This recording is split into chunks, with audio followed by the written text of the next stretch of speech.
જસદણના આટકોટમાં પાણીના ટાંકા પાસે રહેતા તુષાર સેલિયા નામના એક પુત્રની પિતાએ કરી હતી હત્યા। સુરતમાં રહેતો નશામાં ચૂર થઈ ગયેલો પુત્ર તુષાર સેલિયાએ મકાન વેચી નાખ્યું હતું। તબેલો કરવા માટે તેમના પિતા પાસે 10 લાખ રૂપિયા માંગતો હતો। નશો કરતો હોય એટલે પિતાએ રૂપિયાની ના પાડતા તેમના પિતા પર હુમલો કર્યો હતો। બાદમાં તેના પિતાએ માથાના ભાગે રાપ મારી તેમની હત્યા કરી હતી। સુરતમાં નશાના રવાડે ચડી દેણું કરતા મકાન વેચી નાખ્યા હતા અને ત્યારબાદ તેમના પિતા 3 મહિના પહેલા અહીં આટકોટ લઈ આવ્યા હતા। અવારનવાર તેમના પિતા પાસે રૂપિયા માંગતો હતો અને ઘરે ઝઘડા કરતો હોય। છેલ્લા 5 દિવસથી 10 લાખ રૂપિયા તબેલો કરવો છે તેમ કહેતા માંગતો હતો। પિતાએ રૂપિયા આપવાની ના પાડતા તેમના પર હુમલો કર્યો હતો। પિતાએ પુત્રને માથાના ભાગે લોખંડની રાપ મારી હત્યા નિપજાવી હતી। ઘનશ્યામ સેલિયા આટકોટ પોલીસ સ્ટેશનમાં પોતાની જાતે જ હાજર થઈ ગયો હતો। પોતે હત્યા કરી છે તે ગુનો કબૂલ કર્યો હતો। જેકેસિંહ ગુજરાતી સાથે કરશન બામટા, આટકોટ।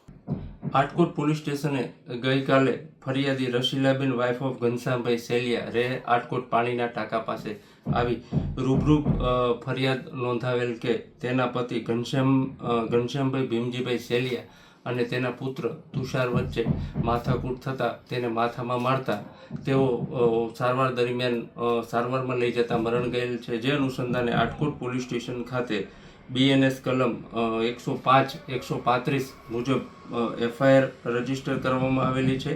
આ બનાવ એવો છે કે જે આ ઘનશ્યામભાઈ છે તેનો દીકરો અગાઉ સુરત ખાતે હોય અને તેઓ તેના પૈસા બાબતે માથાકૂટ થયેલી હોય અને તેની જે ઘનશ્યામભાઈની 25 લાખ રૂપિયાની FD હોય તે માગતો હોય અને વ્યસનની પણ ટેવ હોય। જે અનુસંધાને તેઓને વાડીએ જવાનું કહેતા તેઓ બંને વચ્ચે માથાકૂટ થયેલી। તો આ ઘનશ્યામભાઈએ તેને માથાના ભાગે પાવડો તથા એક પાઇપ જેવું મારી દીધેલું, જે અનુસંધાને તે મરણ ગયેલ છે।